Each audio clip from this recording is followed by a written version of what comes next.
A48, Lyon-Grenoble. Il fait chaud, vous avez la gorge sèche. Où allez-vous déjà ? Dans le massif de la Grande Chartreuse. Vous imaginez les torrents de montagne, les sources d'eau claire et les petites fleurs qui sentent bon. Sans doute savez-vous déjà que cette montagne bénie des dieux servit de creuset à la fabrication d'une potion enivrante. Mais vous a-t-on déjà conté l'histoire de ces hommes partis à la recherche de l'élixir de longue vie sur les pentes de ces hautes prairies ?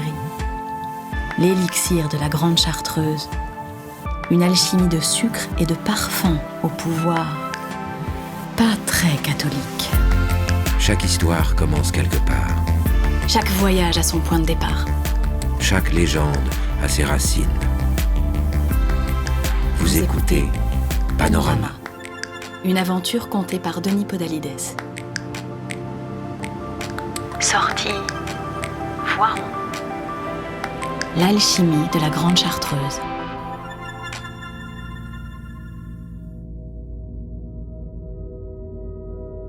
Michel Brunier de Larnage apprit le 10 avril 1737 qu'il venait d'être élu et devait prendre la tête de l'ordre des Chartreux. Il se signa en demandant à Dieu de lui accorder la force de soutenir son nouveau ministère.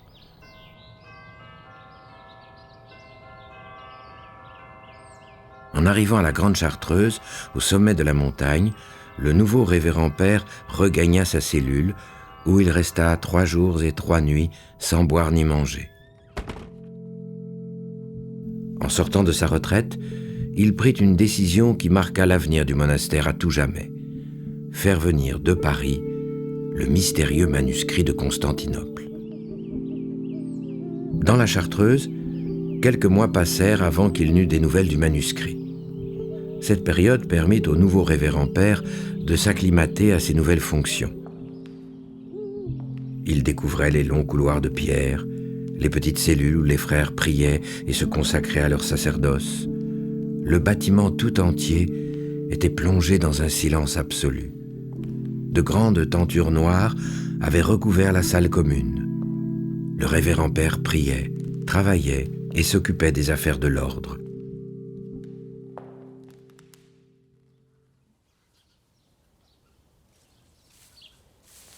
Chaque semaine, lors de sa promenade libre, il conversait avec le frère Jérôme Maubec, l'apothicaire de la Grande Chartreuse.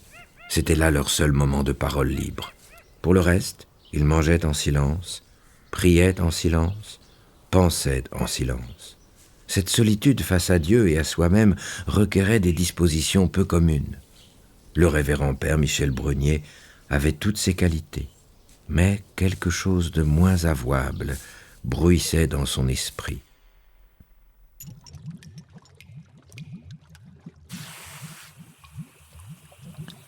Michel Brunier avait été initié au secret de la pharmacopée héritée du Moyen-Âge, du Moyen-Orient et des traités d'alchimie. Il avait lu avec passion Brunswick, Liébaud, Raymond Lulle et Armand de Villeneuve. Et ce qui le passionna par-dessus tout fut la lecture de Jean de Roquetaille. Mystique et visionnaire, le franciscain ne cherchait pas le perfectionnement des métaux pour les transmuter en or, mais à produire une substance qu'il appelait quintessence. Elle était capable de conserver le corps en bonne santé et de guérir les maladies.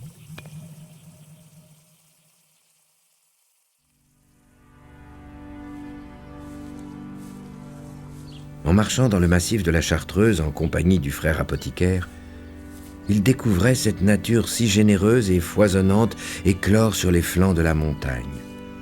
En sentant cette menthe, cette camomille, cette mauve, ce thym, le révérend père Brunier comprit que la Providence l'avait guidé là où l'on saurait trouver la formule exacte de l'élixir de longue vie. Le révérend père était dans son cabinet lorsque le messager venu de Paris arriva. De sa sacoche, encore tout essoufflé, il tira un maroquin rouge frappé des armes de la famille d'Estrées. Le révérend père ne put retenir un mouvement de joie. Cela faisait des années qu'il rêvait de mettre la main sur ce précieux trésor. Il s'en saisit, donna congé au messager et ferma la porte de son bureau. L'histoire du manuscrit, telle qu'on la lui avait contée, remontait au siècle précédent, précisément en 1606. François Annibal d'Estrées, un ancien prélat, à la réputation d'homme dissolu et sans scrupules, en mission à Constantinople, s'était vu remettre des mains d'un vieux moine une liasse de papier couvert d'une écriture indéchiffrable, en lui faisant promettre de remettre entre des mains sûres cette précieuse formule de l'élixir de longue vie. Pendant quelque temps, d'Estrées s'était ingénié à déchiffrer le manuscrit. S'agissait-il d'une formule magique ou d'une fantaisie, d'un art secret ou du songe creux d'un vieux fou? d'Estrées n'avait, hélas, ou heureusement, eu ni le temps ni les compétences pour pénétrer le sens que recouvrait ce texte. De retour à Paris, il remit le texte au chartreux de la rive gauche, où un moine apothicaire passa de longues années à tenter de déchiffrer la formule de Constantinople. Il n'arriva qu'à produire une potion rouge et infâme qui montait à la tête et faisait mal au ventre. Le manuscrit était resté dans un tiroir jusqu'au jour où le révérend père Michel Brenier, profitant de ses nouveaux pouvoirs, exigea qu'on le fît parvenir jusqu'à lui.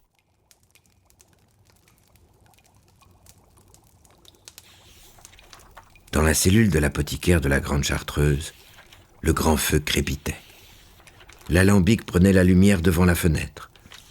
Toute une série d'herbes macéraient dans de petites fioles, et les liquides aux couleurs vives produisaient un arc-en-ciel complet. Sur une table, Jérôme Maubec, le frère apothicaire, lisait le parchemin sale et taché. Certains mots étaient incompréhensibles, les formules sibyllines. Face à cette écriture indéchiffrable, depuis des mois, il distillait le jus macéré des plantes, filtrait les décoctions, s'échinait à mettre au jour l'élixir de longue vie. En vain. « Frère apothicaire, lui dit le révérend père en guise d'encouragement, l'Antéchrist arrive. Mais il est possible de soustraire l'homme à la corruption grâce à l'usage de la quintessence et l'eau de vie.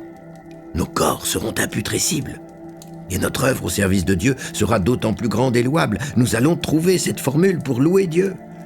Et il faut encore redistiller indéfiniment, lui répondit l'apothicaire. Redistiller et redistiller jusqu'à ce que l'eau soit entièrement débarrassée des 4 éléments. Mais les mois qui suivirent, les essais furent toujours aussi peu concluants. À force de goûter ces potions, Maubec tomba malade. Et le révérend père perdait espoir.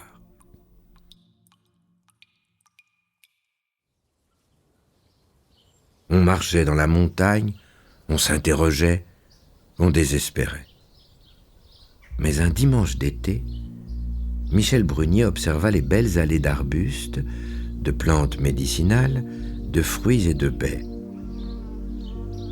Le tout-puissant Dieu du ciel a donné telle vertu à la quintessence qu'elle puisse tirer de tout fruit, bois, racines, fleurs, herbes, chair, semences et épices, et de toutes choses médicinales, toutes les vertus et propriétés que Dieu de gloire, facteur des créatures, a créées en icelle, criait le révérend. Et il se mit à récolter les feuilles et les écorces qu'il trouvait autour de lui. Il marcha des heures pour prélever toutes les plantes et les herbes dont il connaissait l'usage et la fonction, et celles dont il ignorait encore le nom. De retour à la pharmacie, on tenta un dernier mélange à partir de la décoction de toutes les plantes de la montagne, au moins 130 en tout cas. Après macération, cuisson, décoction et passage dans l'alambic, le révérend père dut découvrir un liquide vert et parfumé. Il le goûta avec émotion. La chose était très forte et très âcre en bouche, mais il en reçut un vif plaisir. Plusieurs jours d'affilée, les deux hommes renouvelèrent l'expérience dans le silence de la Chartreuse. 6 mois plus tard, l'élixir de longue vie avait vu le jour. On le distribua aux malades de la région, aux frères infirmes, aux pauvres et aux indigents. Chacun s'en trouvait fort aise, La liqueur procurait un irrésistible sentiment de bien-être et de joie. À la boire, les difficultés semblaient s'éloigner et la dureté de l'âge s'alléger. L'œuvre de Dieu serait éternelle, s'enthousiasmait le révérend père.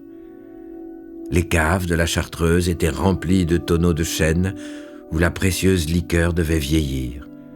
Le manuscrit du duc d'Estrées était rangé dans un coffre à l'abri des regards indiscrets, et depuis, le secret de l'élixir de longue vie de la grande Chartreuse n'a toujours pas été percé. On le vend simplement dans de belles bouteilles vertes chez les cavistes du monde entier, pour le plus grand plaisir des amateurs. Ils y retrouvent la fraîcheur et les parfums de ces plantes que l'on voit s'étaler sur les bords des routes jusqu'au sommet de la Chartreuse, en se disant qu'il y a dans cette eau de vie puissante quelque chose de divin.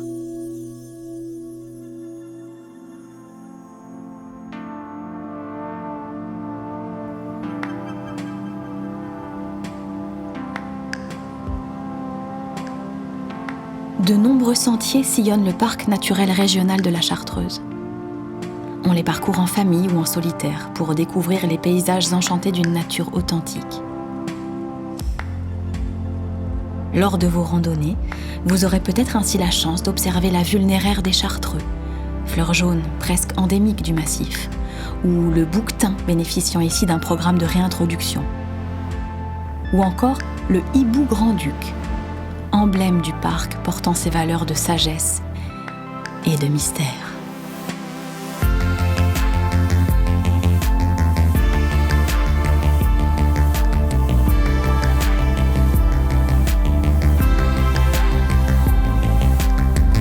Amoureuses et perdues, Chevaliers illustres, créatures fantastiques, leurs vies légendaires ont marqué les paysages que vous traversez. et laissé leur empreinte dans le cœur des hommes et des femmes qui s'y sont aventurés. Les autoroutes APRR et AREA vous invitent, le temps d'un voyage, à réveiller le passé et à entrer dans la légende.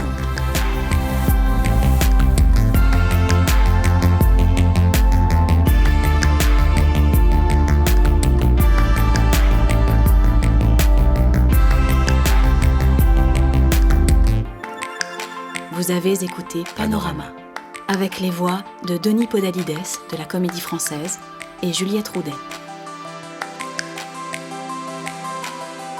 Texte, Aram Kebabjian. Musique, Germain Calsou et Charles Dolé. Réalisation, Anna Bui.